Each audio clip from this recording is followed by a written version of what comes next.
नमस्कार मंडळी, गावाकडची चुलीवरची चिकन करण्याची पद्धत पाहणार आहोत आपण. मला करायचं होतं चिकन, त्यासाठी घेतली चूल पेटवून. आता माझ्याकडे धना पावडर शिल्लक नव्हती, हे धने भाजून मिक्सरमध्ये वाटून घेतले. आता हे चिकन, याच्यात धना पावडर आहे वाटलेली, मीठ आणि हळद घेतले मॅरिनेट करण्यासाठी. हे चिकन आहे आणि हे आता पातेल्यात ओतून घेतलं. ओतून घेतल्याच्या नंतर ना हे स्वच्छ धुवून घ्यायचं असतं. आणि मला ते स्वच्छ धुतलेलं आवडतं, मग त्याच्यासाठी ते डायरेक्ट पिक्चरमध्ये नाही तर बाहेरच नळाखाली धुवून घेतलं. एकदम असं स्वच्छ धुवून घेतलं ते पाणी टाकून. म्हणजे सगळ्या नळांना पाणी पिण्याचं असतं, त्याच्यामुळे इथलं पाणी वापरलं तिथलं पाणी वापरलं अशी कमेंट करू नका. सगळं पाणी स्वच्छ आणि पिण्याचं असतं. मग त्याच्यानंतर ना ह्याच्यात ते हळद, मीठ आणि धना पावडर हे टाकून मॅरिनेट करून ठेवलं आणि जरासं थोडंसं मुरण्यासाठी ठेवून दिलं. व्यवस्थित मॅरिनेट करून मुरण्यासाठी ठेवून दिलं. मग त्याच्यानंतर नाही तर चुलीला जाळा फुकून पातेलं घेतलं. पातेल्याला चांगलं मस्त जाड बुड घेतलं, कारण का ते काळं होईल म्हणून. मग तेल ओतलं आणि तेल ओतल्याच्या नंतर ना मग त्याच्यात सोडायचं हे मॅरिनेट केलेलं चिकन सोडल्यानंतर मग ते छान असं मस्त परतून घ्यायचं. त्याच्यात लगेच काही पाणी ओतायचं नाही, गार पाणी तर अजिबात ओतायचं नाही. आता मग कसं पाणी ओतायचं तर चला पुढं बघा. हे छान परतून घ्यायचं. त्याच्यानंतर मग झाकण ठेवलं आणि झाकणात ओतलं हे पाणी. झाकणात पाणी पूर्ण ओतून ठेवलं. मग ते काय होतं, गरम होतं. आणि ते पाणी गरम झाल्याच्या नंतर ना मग ते झाकणातलं पाणी त्याच्यात खाली ओतून जायचं. गरम पाणी आणि ते चव बिघडत नाही, छान लागतं. मग ते असंच करत त्याच्यात बऱ्यापैकी पाणी ॲड करायचं, म्हणजे ते पाणी पण गरम होतं आणि छान होतं. एक मस्त छान त्याला उकळी आलेली आहे, छान व्हायला आलं आहे ते चिकन.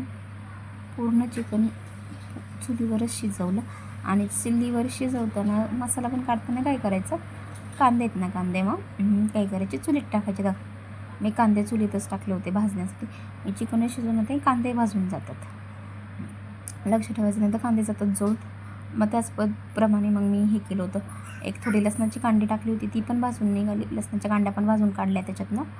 आणि मग खोबऱ्याचा तुकडा, सुकं चिकन करायचं होतं, त्याच्यामुळे त्याला थोडंसं ग्रेव्ही ह्याची करायची होती मला, टोमॅटोची ग्रेव्ही करायची होती. मग ते टोमॅटो पण त्याच्यातच हे करून भाजून घेतले छानपैकी.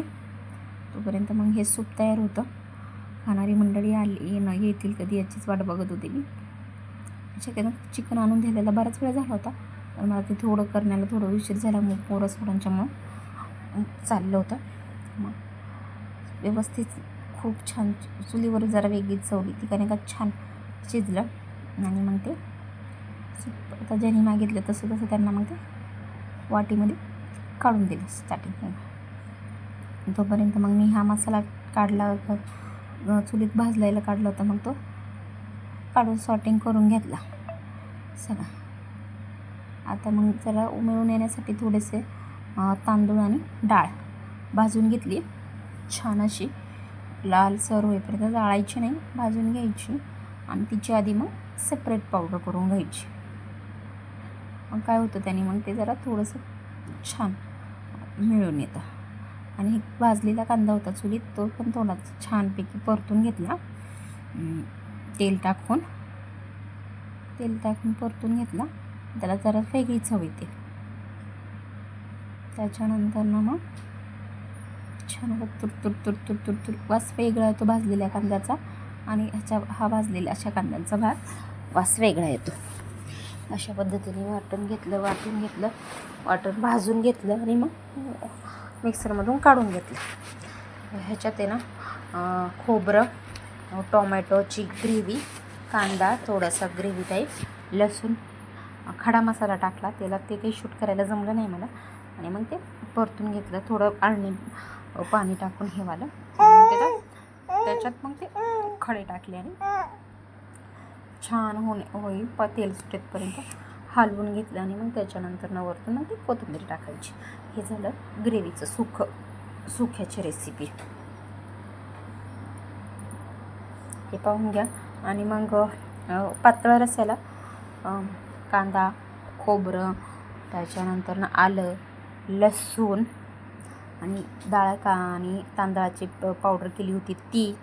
असं छान असं वाटण सगळे आपले घरगुती मसाले टाकले व्यवस्थित आणि मग ते परतून घेतलं आणि मग पाणी टाकून चिकनचं पाणी चिकनचे पीस टाकून कट बनवला त्याचा आणि त्याच्यानंतर व्यवस्थित छान मंद आचेवर उकळी येऊन दिली.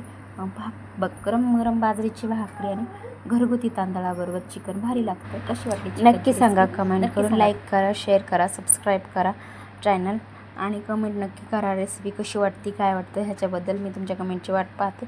आज अशी मी चिकनची रेसिपी बनवलेली माझ्या पद्धती. तर तुम्ही कोणत्या पद्धतीने बनवता कमेंट करून सांगितलं तरी चालेल. धन्यवाद. भेटू नंतर जी रेसिपी बनवते. मी काय स्पेशल रेसिपीसाठी शूट करत नाही. मी जे बनवते त्याच्यासाठी तेच शूट करते आणि तेच दाखवते. त्याच्यामुळे प्रोफेशनल नाही येऊ शकत.